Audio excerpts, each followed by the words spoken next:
Good morning, everybody. It's Thursday, and we are here as we are every day to present to you the news in Gen AI and whether you need to pay attention to it or not.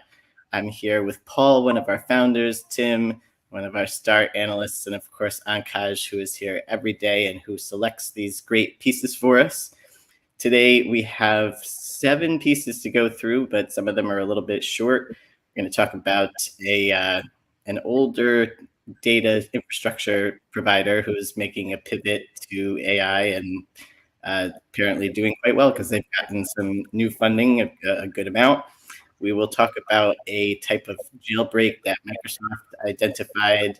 We will talk about a Benedict Evans article that makes a couple of contentions that I'm interested to hear everybody's take on, and a few more for you that Ankaj will walk us through. And when you're ready, Ankaj, let us know and we'll throw up the first one. Sure, David. Just give me a second.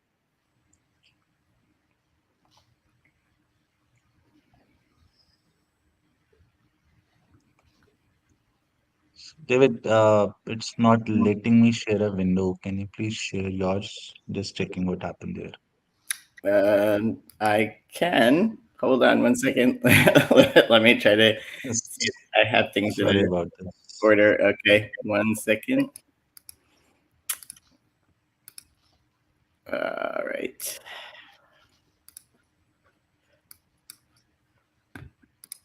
You're on mute, Paul. Good morning, Michael. All right, Ankaj, what do we have here first? Okay, the first one that we have for today is a research paper and a new model called Aura SR. So it's a new GigaGAN-based upscaler model, which sort of improves the quality of images generated by text-to-image models. All right. Ankaj was curious as to if you were making a contention here with your choice of this article that perhaps this capability will be commoditized, or what you were thinking before we go to Tim, if you had some thoughts. Sure, David. So, David, most of the models or the image generation models that we are using right now are diffusion-based models. So, one, they are iterative models, and second, they use a lot of compute. So, this GigaGAN model, this provides an alternate method to generate these images in a single shot way, as we do with text-to-text generation models. And it takes a fraction of a second to sort of generate an image, so it's faster than the diffusion set of models. Uh, they take less compute, so helpful from an open source perspective, and also it's a truly open source model, so anyone can just go and use this one, and it can be used in variety of applications, whether it's marketing or weather-related predictions or a lot of other spaces. All right. Yeah. So this uses GANs, which is kind of I guess, older generative technology, generative adversarial networks. Tim, what did you think about this? How did you rate it? Well, it's very cool. I would rate it optional. It's yet another advance in generating quality images for less effort effectively. So I'm not, maybe David, you have a stronger background in marketing and other things. To me, this is okay. This is interesting, might be useful depending upon how it comes to market, but it's really a developer's tool, it looks like right now. It's not really an end user tool. But if it really does generate high quality images, upscaled images at a fraction of the price, I'm sure people are going to be interested. Yeah, and it's optional for now. Yeah, it says that there's no limit to how much you can optimize the image and upscale it as well, which is interesting. Yeah. Usually you hit a button, it does something, you hit a button, maybe it does it again. And this apparently you can keep hitting the button. And I wonder what happens if you hit it infinitely. Yeah. Well, again, we have to remember, depends on your definition of limitless. It's limitless because mathematically it's limitless what they're doing, right? It's just a mathematical model. It's not limitless because, in fact, ultimately, what you have at the source image is what you have, and it's making up things. It's quote unquote hallucinating to fill in the gaps. Okay. And it's doing a pretty good job, because if you take the examples, it's pretty easy to fill in the gaps because there's a lot of structural clues. But if you take something, if you keep going in and in and in, the question is, do you start to see the cells and the molecules? No, because it doesn't know what cells and molecules are. So it doesn't have a structural depth to the model that would really enable that. And at the end of the day, it is interpolating, and interpolational, some interpolating maybe is too simplistic, but it hasn't got any more bits than the original image. There is no more. And so you can fill in a lot by good guesses, but you can only go so far. Yeah. All right, we'll mark this as optional, but interesting development. I'm going to switch screens here. Ankaj is back in action, and we will go to the next piece. Okay, so the next piece comes from The Verge, and it talks about how an AI version of L. Michaels will deliver Olympic recaps on Peacock. All right, so for a general audience, I would call this important. For the AI leader, I'll call it optional. So Al Michaels, for those who aren't sports fan, is iconic commentator who's been around for my entire life. I can't remember not seeing him on TV ever. And they've basically taken his likeness and used, it doesn't say which tool they used. I don't know if it's HeyGen or Synthesia or one of the other tools where you can basically record yourself briefly, and then you're now basically an avatar and you can make it look like you're saying anything you want. And they're using his voice and likeness to basically personalize content for everybody during the Olympics. Basically, you can go in there, you can give it your name, you can give it kind of, I think you have some options on what type of commentary you wanted to receive each day. And each day you'll get a personalized delivery of a summary or whichever type of content that you want to consume about the Olympics. So, this is a development that we knew was coming, right? With the use of these tools. And it's nice to see it being used in a way where you're replicating someone's likeness. And I'm confident that they're paying Al for replicating him, even though it doesn't say it here. So at least the kind of artist and the star is probably getting compensated. And it's a smart strategy. And another thing that can be done, and I don't think they're doing it with this one, if I remember correctly, but you could have them speak it in any language too, right? So a lot of the ways that marketers are starting to use these tools is for localizing content, and otherwise they may not have done it at all, right? Because it's expensive, it's hard. I've done translation before for materials. You basically have to trust whichever translation company you're using, unless you have somebody on your staff that speaks that language and trust that it's correct, right? So a lot of times you don't want to take that chance, and so you just don't localize the content. So I think these are, some positive ways to use it, counter to the discourse we hear, and there's definitely some negative ways you could use it to disintermediate the talent, etc. But smart move, and kind of cool to see such a big network and a big name jumping into this. What were your all thoughts, Tim? Well, it's inevitable, right? Honestly, this is the way my mind works. My initial thought was, I love capitalism. I am a capitalist, but this is one of the problems with capitalism is, when the networks first came out 50 years ago, they figured out that this idea of syndication was a fantastic concept because of the incredible economic leverage you get, just like software. Any kind of content that's bit oriented has a fixed cost, and then you just print money after that. And this is, Fiocco's been talking about this since the beginning of generative AI. This is huge leverage because you're basically syndicating more content with virtually no cost. Relatively speaking, the cost of having an Al Michaels or a team of people do this would be pretty high in real time for Olympic snippets. The cost of having an AI do it is a fixed cost and pretty marginal to the 7,000,000th person who gets one of these, right? And so it's an enormous leverage. Whether it's a great idea or not is another question entirely, as we said. And I have no assumption that Al Michaels will get paid. We have no idea. He might find it useful because it increases his brand power. If they own all the rights to this stuff, they have to pay him a cent for it, which is another reason they look at it as huge leverage. It's just like the saying in Hollywood forever was reach that 100th show, because once you reach the 100th show, you're in syndication and you just print money for years and years thereafter. So this is an example of how powerful this stuff can be. And we'll see if people actually like it. Seems like a good idea, but I think, yeah, for the AI leader as a technology, this is, optional, but as a lesson in leverage, this is pretty interesting.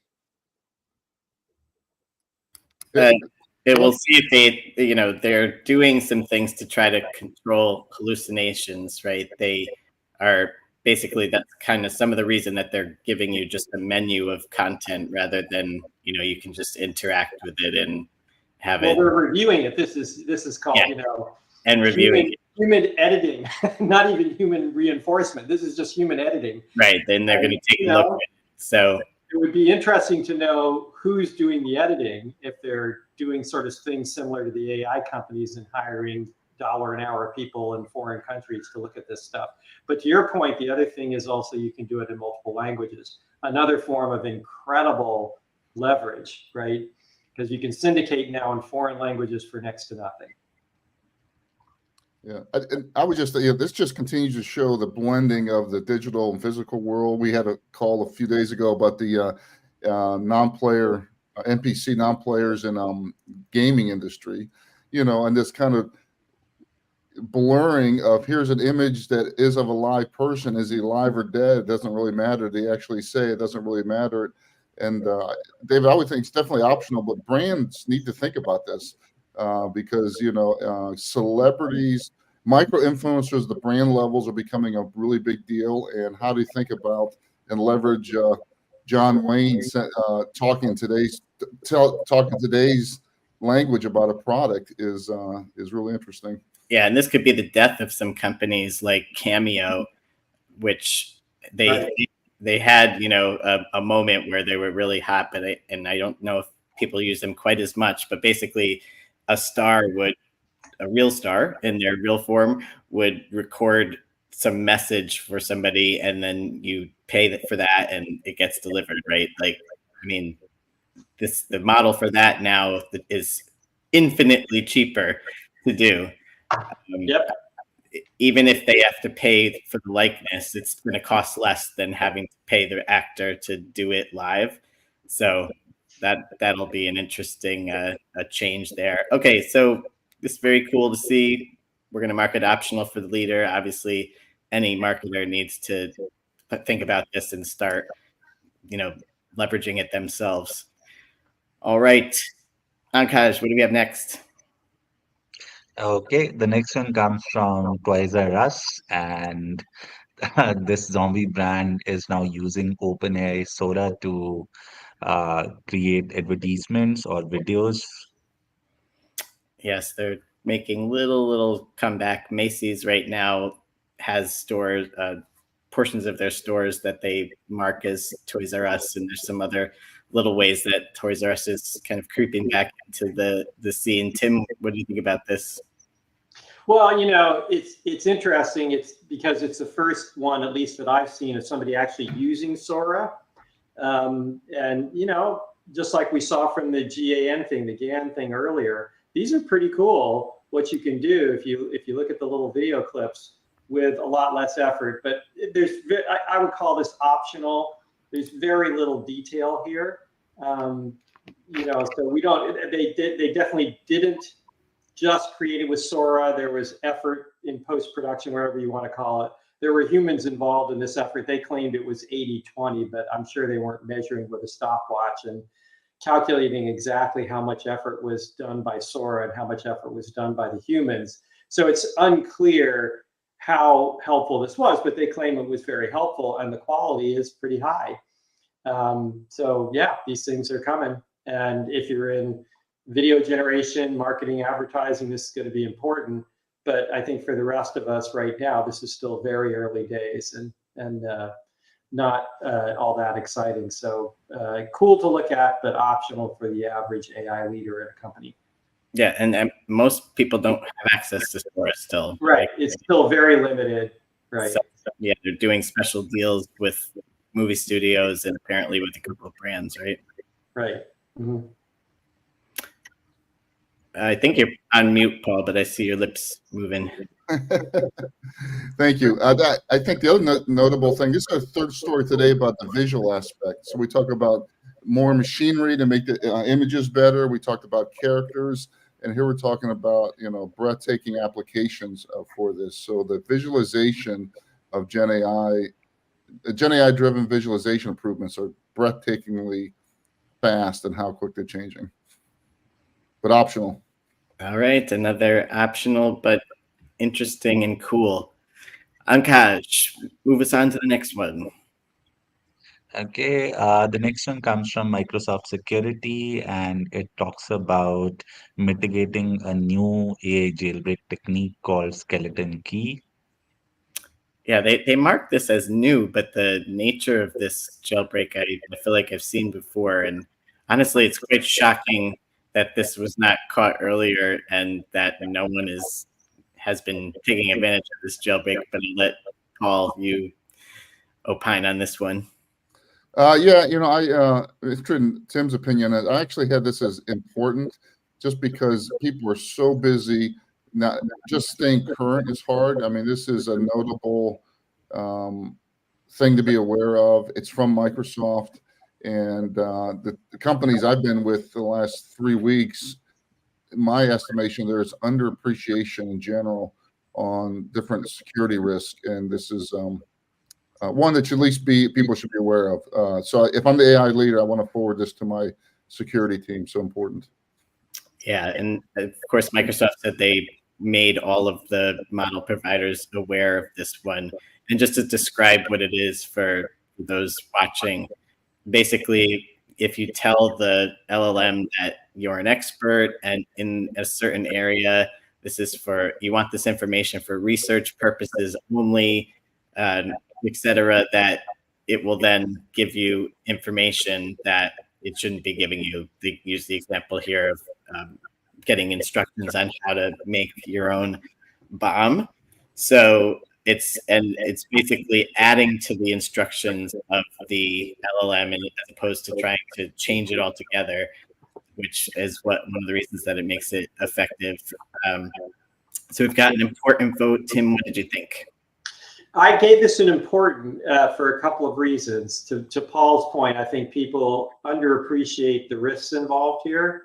And so reading this gives you some sense of what kind of risks that are out there. It's a little bit of a commercial for Microsoft, but since there are so many Microsoft shops out there, it goes through all of their tools, which is a good thing to know. They have a lot of tools.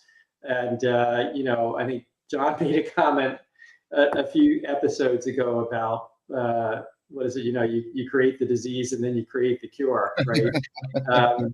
And so here we have a classic example of that. So the question is will they ever really get a handle on this? And we've said many times it doesn't matter. People underestimate, I think, also overestimate how much this matters. It matters in certain point situations, but humans have faults too. The question is, can you tolerate the faults that these things procure? If you can tolerate them, it doesn't matter if it makes mistakes. This kind of thing is problematic because the models are open enough that it can suddenly take control of the model and do whatever it wants. The question is if it does that even to you. If you're a company and you're using Microsoft's tools and it jailbreaks the model through Microsoft, whose fault is that? These are the real complications. Okay, it's not your model, and if it spits out terrible stuff from your website, you probably got a problem, at least reputationally. And so you want to be aware of this stuff, but it's complicated as to whose problem this really is, right? Well, some of the cases that we've seen right now indicate it's you the brand's fault, right? So we saw, I think it was Air Canada that had the chatbot that promised a certain deal to somebody or something like that, and Right. they had to deliver. That's exactly my point. If you're Air Canada, I don't give two you-know-whats that I have to give $500 away because a chatbot gave the wrong answer. That is so much in the noise of my costs. I don't care a bit. But if it says, you know, the president of Air Canada is a Nazi and the COO is a pedophile, and by the way, here's how you can make a Molotov cocktail on our website, that's more of a problem, okay? And so you really do have to be precise about what the issues are and how you can prevent them. And this is the real question: is can you prevent these outsized issues where you've got real damaging content produced by these models, even if it's not your model? And not only then you have real brand problems, and you have the problem of liability potentially as well. All right, we will go with important on this one. Let's go to the next one, Ankash. Okay, so the next one is a blog post from Benedict Evans, and he talks about Apple intelligence and AI maximalism. Yeah, so I am marking this as optional. I like Benedict Evans. I don't always agree with him, but I like reading his commentaries. It always makes me think a little bit. This one is about basically Apple's strategy, which we've covered on a few different episodes here, to not have a all-seeing and knowing chatbot in the vein of ChatGPT, but to use generative AI behind certain features that they want to offer. But I think there were two points in here that I thought were worth debating among us, and we've touched on them a little bit before, but check in on your thoughts here, Tim and Paul. One, he's making the argument that LLMs will eventually be commoditized, and two, the discussion is about whether we will move toward the all-knowing chatbot that does a number of different things as your assistant, or will we move toward this is something that's going to happen in the background, or do we think it's somewhere in between? So curious as to what y'all think on this. I'm rating this one optional just because we've talked about the Apple issues, but I think it's good for a discussion for us on those 2 points. Yeah, I think I would probably say optional. I could lean towards importance because it's interesting and at least brings the point into relief. I agree with some and disagree with others. But we've been saying for a long time, I mean, again, Gordon Bell's famous comment back in maybe the 80s even, was eventually computers will just be bumps in the cables. And that's pretty much where we are, right? There are computers in everything. There is virtually nothing you can touch anymore that doesn't have a computer inside of it. But we don't think of toaster ovens as computers. Most people don't even think of their phone as a computer, even though it's one of the most powerful computers on earth. Thermostats, everything has computers in them, and we just don't notice them anymore. We still notice the monitors and the laptops, and we call them computers, but they're actually in the vast minority now. They're a tiny part of the overall computers in the world. And we've been saying from the beginning, and I certainly believe that's where this technology is headed. It's just going to be embedded in everything, absolutely everything. It's going to completely disappear. And Apple understands that enough to say, okay, so we don't even have to worry about LLMs. I'll tell you where I disagree with him. I don't think it means the elimination of a winner-takes-all market. Just look at search engines. These are commoditized things. Once Google came up with PageRank, everybody knew how to do PageRank, and Google still has 95, 96% market share when it takes literally a second to change search engines in your browser. I mean, all you have to do is pull down a menu and say, use Bing. That's it. Okay. It takes no time at all. And yet they continue to dominate in search. Now, they've done other things to make it harder for it. It's a more complex story, but at the first order, I do think it could still be a winner-take-all market. And I don't know that it will eliminate the idea of a chat bot. or some sort of personal assistant. Because again, personal assistants are somewhat commoditized at this point. You can hire a personal assistant in the Philippines these days, right? No problem. But a real personal assistant that knows you really well is a little harder. And so we'll see where the sophistication of these things get to. It's not entirely clear to me where we're going to end up. But it's interesting enough that I was sort of on the border of keeping these ideas in your mind that, yeah, chatbots are likely to be commoditized, but chatbots will also advance, and there may be other things wrapped around them. And in and of themselves, by the way, they are disappearing the rest of computing exercises. So, you know, you don't have to know spreadsheet formulas anymore. So to create a pivot table, you can just say, hey, bring up Claude or OpenAI and create a pivot table for me. So they're their own form of commoditizing other services and software right now. Yeah. So, Paul, what are your thoughts on the rating and some of these that Tim just? Yeah, I think people should listen to Tim instead of reading articles. I think Tim's very articulate. It's definitely optional in my view here. I think the speculation where all this is going, I think, is important, but not worth the time. Other than some of Tim's overarching things, Cole, it's all going to fold into the background, and AI leader needs to be focused on where to drive value. So optional. All right. I think we'll go optional on this one, but yeah, thanks, Tim, for the interesting commentary on that. And I believe we have a few more still. It was a big news day. What do we got next? Kaj, I'll bring it back up here. Oh, Yeah. here we go. Sure. So the next one is a fundraising announcement for Formation Bio. So they have raised $372 million to boost drug development with AI. All right, Tim, what were your thoughts on this one? Well, it's optional. Again, it's a fundraising announcement, right? And at this point, you know, what did we used to say? A billion here, a billion there. Soon you're talking about real money. Now we can almost say 100 million here, 100 million there. Soon you're talking about real venture capital, because these amounts are staggering at the nominal level when you think about a company raising $372 million. A little less so in biotech, because in biotech, startups have been raising $100 million kinds of sums for a long time because it's a very expensive process to develop drugs. But, you know, I would have to say this is optional. Again, you know, I've been pounding the table forever that the revolution in biology is going to make the revolution in IT look minor. And this is an example of it. I think the investment in biotech will continue at skyrocketing levels because the value is there. These folks come up with even one decent drug, it'll more than pay back $372 million. And they're obviously trying to set up, and again, it doesn't really go into details what's special about them versus the other 100 companies that are trying to use AI in drug development right now. But it's definitely working already. We've seen examples of it, and I think it's going to continue working and get better. So you're going to see more and more of this.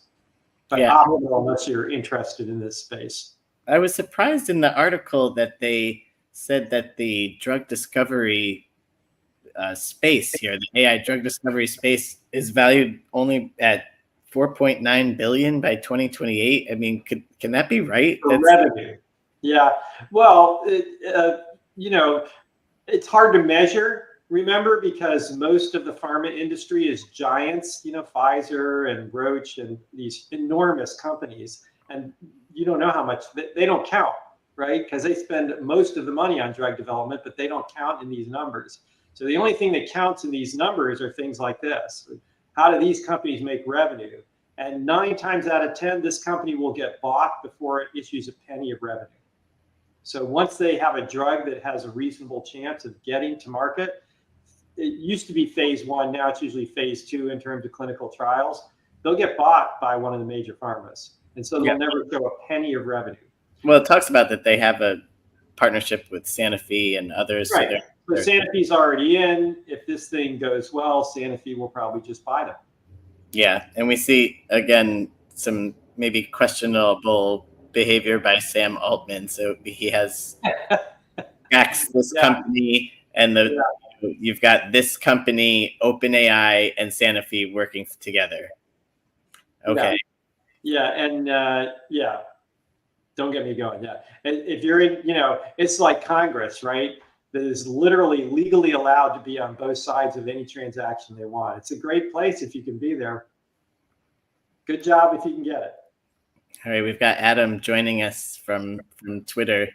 It'll take more than 4 years for clinical trials and time to market to start printing the bid money. Yeah, for sure. Any thoughts, Paul? Nothing burger for our leader. A bazillion funding announcements out there. We've already seen companies like Adept and Inflection raise huge amounts of money and either get sold or totally reposition themselves. So the fact that you can raise money is orthogonal to a company's success. All right, optional it is. We have one more.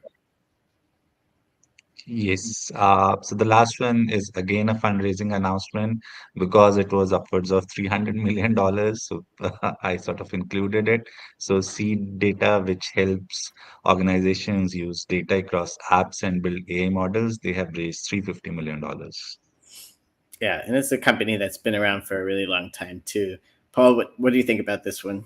Yeah, I think similar things. I think this is optional is the answer, but I think this is interesting to show that we do. If you're an existing company and want to get on the AI hype juice train, this is a great one. So not all the AI valuation and startup money are going to brand new startups. So this is another example of a company's been around that's been successful in getting a massive infusion of cash, but optional. All right, I marked it optional as well. Tim, I Totally agree. It would be really interesting again, because again, as we said, the data is going to be the driver of a lot of profit, I think.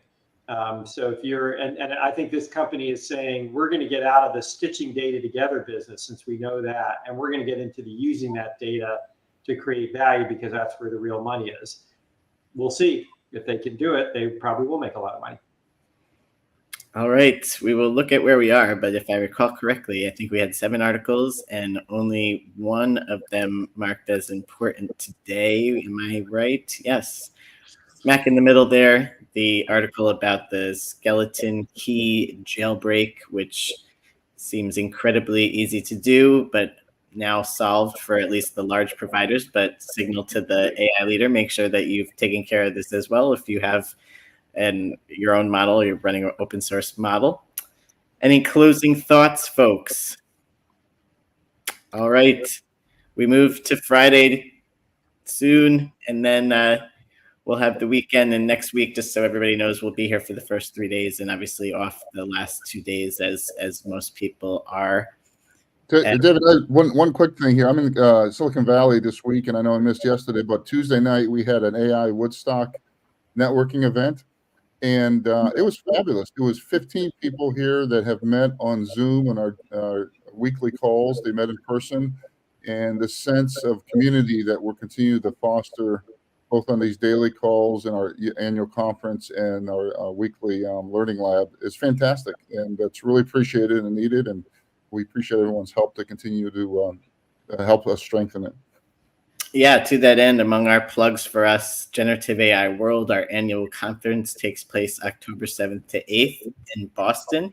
Tickets are available and going fast, so hop on our website. You'll see it featured prominently and be able to make a ticket purchase. And of course, it's subscribed to our daily newsletter. Apologies to everybody that I pushed it out much later than normal. The last 2 days, I had workshops all day and was having a hard time squeezing it in, but we'll be back on schedule today. And thanks everyone for joining as always, and we will see you tomorrow. To point out that the last 2 days of next week are holidays, big holidays in the United States. It's Independence Day, July 4th is Thursday, and so people usually get the Friday off as well. The rest of the world, not so much. Right, of course. All right, everybody, have a good one. We'll see you tomorrow.